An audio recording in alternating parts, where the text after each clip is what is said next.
Hello BookTube, my name is Daniel. Welcome back to my channel, Guilty Feet.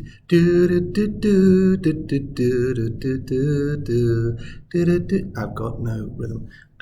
Today I'm going to talk to you about one book. I usually do these kind of things in my Friday reading. I review the books that I read this week, but this book I wanted to separate out for a number of reasons. One, it showed up in a particular news story this week as well, so I think so it sort of covers a lot of bases, and I think it's probably the best-selling book of the year so far in the UK, and pretty selling quite a lot elsewhere in the world as well, and that is Sally Rooney, Beautiful World, Where Are You?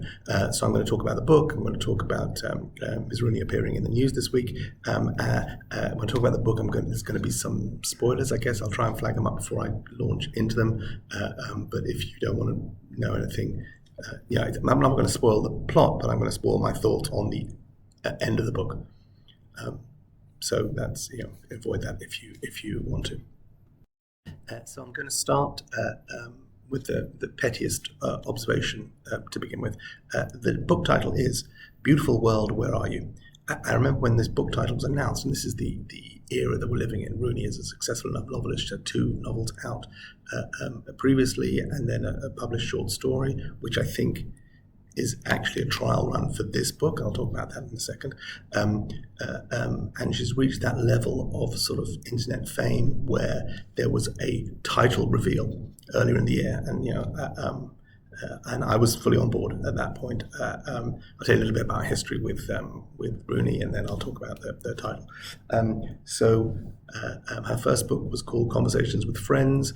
I found it utterly unconvincing and inauthentic, and the conversations between friends sounded as unlike any conversation between anyone who was ever a friend of somebody, and the book kind of irritated me, and I was like, oh, what is all this hype, and I sort of threw it to one side, and also thought, what a terrible title for a book, Conversations with Friends. It's like no effort, the laziest title ever, until it was beaten by the all-time laziest title for a book, which was her second novel, Normal People. Again, lots of hype, and I decided I wasn't going to read it, except I picked it up because I needed another book to make up an order in order to reach the threshold for free shipping, and so I bought it. It was discounted. I bought it in hardback, and I read Normal People, kind of thinking that I would be hate reading it after my poor experience with Conversation with Friends, but I didn't. I really loved it. Everything that they'd said about her being the voice of a generation, or a voice of a generation, in Lena Dunham style, I got from Normal People. It's a terrific story about young people who talk in this hyper-real way where everything is deeply considered and thoughtful and long sentences, but also this delicious lack of communication, this inability to really say what you feel, which seemed to me a sort of universal experience as a 16, 17, 18-year-old, at the same time you're trying to form your own personality and identity and understand your role in your own life, but also how you fit into the people around you. Inventing yourself at school, reinventing yourself at university, reinventing yourself at work and friends beyond. That whole period seemed to be perfectly captured in that book, Normal People. And I think it had the real courage of its convictions in portraying an imperfect relationship, that things happen that mean that it doesn't work out the way that perhaps a typical romantic pairing might. I really enjoyed Normal People. I was fully on board there. And then I picked up this little short story that she wrote called Mr. Salary, which I may have reviewed on my channel at some point. It's like 30 pages. It was one short story that she published somewhere and then got republished as one of these, when the publishers put out these sort of collections of little £1 books to teasers for things. And the book was called Mr. Salary. And I haven't actually looked this up, but just my sense of reading that book is Mr. Salary is part of the basis for one of the relationships in this story. Mr. Salary seems to be this really together guy, and there is a girl who is sort of more lost, and her relationship with this safe harbour, and her love for, lust for, and consummation of that, I thought was very touching. I really, really liked Mr. Salary, and I think, again, if somebody will have done this homework, I think it must be a sketch for the relationship between Eileen and Simon in this book. But okay, now we're up to Beautiful World, Where Are You? And the title. So I noted when it was first, I think, again, this is sort of February time, the big title reveal, and I said, well, I'm not going to yell about it now because we have to wait and read the book, but where is the question mark? It's a question, no? I mean, is there any other way of reading this? Beautiful World, Where Are You? Question mark. Beautiful World, Where Are You? So I get the book, then however many months on, and I look, or I often do, but I just wanted to see, where's the title from? And in the acknowledgements at the back, it says very clearly that the title of the book is a literal translation of a phrase from Friedrich Schiller's poem, The Gods of Greece, which was first published in, I'm not going to try that in German, first published in 1788. In the original German, the phrase reads, Schöne Welt, wo bist du? I did try that in German, I never learned German, with a question mark. Franz Schubert set a fragment of the poems to music in 1819, Beautiful World, Where Are You? Question mark. Question mark, where are you? Now, I couldn't care less about it. I know people get very upset with the punctuation in the novel itself. The fact that spoken words and conversations are not separated out with traditional commas and quotation marks. I'm okay with that. I've read plenty of authors that do that. Roddy Doyle, I think, was the first one who all conversations were preceded by an M dash, and at least they were identified. Here, this is just, it goes from there's omniscient narrator into sentence, and I'm okay. It's sort of, it's cinematic. It's urgent. I'm okay. I don't have any problem reading that. I think that's a testament to the writing, that it's very clear when someone's talking. It's usually even clear who's talking without all the sort of clutter of she said wearily at the end of it. So I don't mind that at all, but I mind the missing bloody question mark in the title of your book. Okay, let's move on and talk about things which probably carry a little more weight. I started talking about this book last week, where I mentioned that I was about halfway through it, and I was questioning whether or not I've aged out of not millennial fiction, but millennial writers. But I was halfway through the book, and I was enjoying it, and I was just wondering whether maybe it's time for me to sort of pull the plug on these kind of things, because I was excited about getting this book. Now that I've got to the end of it, I have more thoughts. And I'll talk about them. First of all, this is just incredibly whiny. Just in a way that it ceases to be endearing for all the opposite reasons to Normal People. Normal People was about, Normal People was about young people. Connor and Marianne meet when they're 15, 16, 17. They're in school. It's supposed to be difficult and complicated, and there's so much of one's personality that is still not yet fully formed, and it's quite endearing to see them stumble and fall apart. And as I said, I think real to show that people meeting at that age may not be destined to be together forever, despite the fact that's the opposite of my personal experience. But that made sense. It's a lot less endearing when your characters are 29 and 30 and still wondering about what life's all about and waiting for somebody to answer a text and writing it and then erasing it and then writing it again from a different point of view and erasing it. Jeepers creepers, get over yourselves, be a grown up and get on with it. Which, of course, is a terrible thing. I don't want to shout at characters, but there was kind of that sense of, why is this still a thing? You're 30 years old. Of course life is difficult. I'm not saying that life stops being difficult when you're an adult. That's not the point. It's just no self. For someone who is so excruciatingly and painfully self-conscious, or the characters in the books are so self-conscious and so self-sabotaging, the fact that they lack the most basic insight to say, I have a job, I have parents, I have relationships, I have friends, I have food. Maybe these are not, maybe whatever concerns I have should be put into perspective relative to the rest of the world. Maybe I shouldn't be constantly focusing on everything I don't have and why my life is so difficult all the time and everyone else is having fun and I'm not. And that's important because I'm important. God Almighty. I sound angry. I'm not. It doesn't make me angry. It exhausts me. I'm really not. This is performative ranting. So please don't imagine that I sit there staring daggers at the book. The writing is fine. The character work I think is strong for the most part. But these characters in this book were ultimately very, very tiring, and ultimately is the key word there. Because I enjoyed the book for the most part, and I enjoyed the writing for the most part.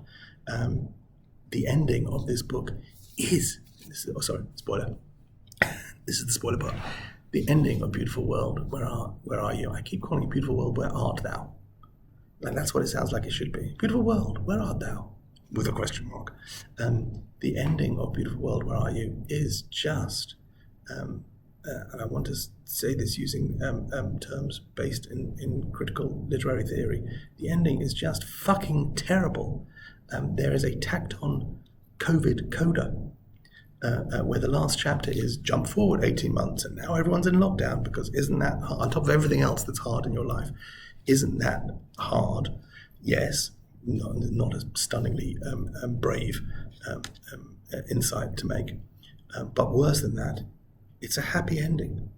After everything we've been through, after everything we've put up with, these relationships, and there are two central relationships. There's Eileen and Simon, and then there's Alice and Felix, and then there's the big set piece towards the end when they're all together in the same house, in Alice's house, or revelations and recriminations and fights and making ups come together and kind of resolve themselves, and then you have this chapter 18 months forward, and it's all happily ever after. Jeepers, that was lazy and weak after everything we've been through. And I think where normal people sort of followed through and said, yeah, this is how life works for normal people. The person you met at 16 and had that bond with and lost your virginity to, or had the most soulful sex of your life with, whatever it is, that may not be the person you're still hanging around with 6-7 years later, because life, okay, legit, serious, good stuff. This is, we stumbled through 15, 20, in one of these cases, a relationship that's already gone on for 20, 25 years. Will they, won't they, and how do they feel about each other? And we're friends, and I don't want to ruin the friendship by introducing sex, even though we have lots of sex, but it's just as friends with benefits, even though actually we really love each other and we'd like there to be more than friends. And okay, that relationship which just drones on and on and on throughout the book, of these two people who can't quite find each other and yet get jealous when they hear they're dating someone else, and eventually, and they have one conversation where they both admit that actually they do really love each other, and yes, their friendship is important, but maybe it's something they could work through.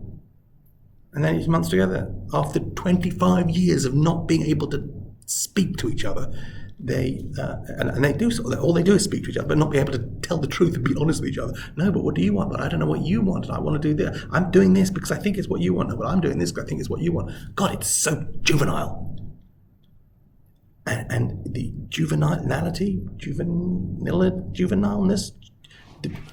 that is just amplified to a deafening degree by this happy ending where, they're happily married now, they're going to have a kid or whatever. I don't really have a kid and get married. Whatever. It's just a terrible ending. And we know that the way things end colors the way you think of everything that has gone before. It's just an unfortunate reality of how we experience the world for the most of us, even when I'm aware of that influencing my opinion of the whole. I still come away with a holistic opinion of this book, which was that it is worse than normal people, and I know it's not terrible. It is not great. So that's my review of Beautiful World. Where Are You? I would never tell someone don't read it. If you like Sally Rooney, there's something going on there. I'm not sure I can read another one of these, just because I'm not sure this author is formed yet. If your third book is this whiny and this mimi, and again, we don't want to confuse characters with writers, but the character Alice here is a woman in her late 20s, early 30s, who has become globally famous after publishing 2 popular novels, and is suffering and questioning whether fame is a good thing or a debilitating thing, and has had some kind of breakdown, and is now recovering from this by taking a man she met on Tinder with her to Rome 2 days after a terrible first date. Okay, no judgment. But if we're not supposed to, as readers, conflate a character with an author, this book makes that very, very difficult. It's just unbearably whiny. And having really, really enjoyed Normal People, and I feel like I could articulate to the author why I enjoyed that book so much, I would want to articulate to the author why she needs to either find another way of doing this, or come up with something completely different, because this is not great. Other things I want to talk about. Sally Rooney. She's been in the news this week, certainly here. Maybe you didn't hear about it, but it was first reported in Israel and then got picked up by the Guardian, that Sally Rooney has spoken to, or at least, the Israeli publishing house that published her first 2 books in Hebrew in Israel. So that's Conversation with Friends and Normal People, both translated to Hebrew and published here for the Hebrew-speaking market by the one publishing house. They approached again about licensing her third novel with the same translator. I think that we see that a lot, that there's continuity of relationship between the translator and the author in each different country. And Sally Rooney has declined to license her book to this publisher and have it released in Israel in Hebrew. The suggestion at the time, and then this was followed up by a statement by her afterwards, which I don't want to misquote, and I'm not in the interest I have no interest in condemning or saying anything more than reporting what is out there. But the statement makes it clear that this decision was Ms. Rooney's decision to support the call for a cultural boycott of Israel, part of the BDS movement. BDS stands for Boycott, Divestment and Sanctions. There's a call from Civil Palestinian Society, so the BDSmovement.net site says for boycott, divestment, sanctions from Israel. And to honour that call, Ms. Rooney has declined to have her book translated for now. Then she released a statement saying the Hebrew language rights are still available, and when I find a company that could do so and in such a way that I'm comfortable with, then I would consider doing that. And there's been a lot of hoo-ha about this. I will point out, and I'm fully aware of the whataboutery nature of this, that Ms. Rooney's books have been translated into Persian for the Iranian market, Russian and Chinese for their respective markets, which I imagine are larger than the Israeli market. Just to give some perspective, I would say a foreign language novel translated to Hebrew and sold in Israel maybe, based on the research that I did, maybe sells 1,500 copies. This is not a huge money maker for anybody. To license a book for Hebrew is not aspiring novelists, when you come to sell the Hebrew language rights or whatever language rights, Hebrew language in particular is probably not a massive deal. Probably a couple of £1,000, and then a royalty based on selling so many books. These are not the things that you retire on. These are subsidiary deals when you have a novel out. So 1,500, maybe 2,000 books sold in Hebrew per novel. So maybe she sold 4,000 copies of her books to date. This has got a slightly higher profile. Maybe this would have done more, who knows? But it's not going to be available in Hebrew. I have a copy. I live in Israel. I have a copy in Israel. Her book is readily available. Anyone can buy it and have it shipped here. Of course, the author has no control over the distribution of novels once there's licensing deals. So this is published by the American publisher, sold through Amazon, and Amazon will ship it anywhere you like. So that's not hypocrisy on Rooney's part. She just has no control. She's done that deal.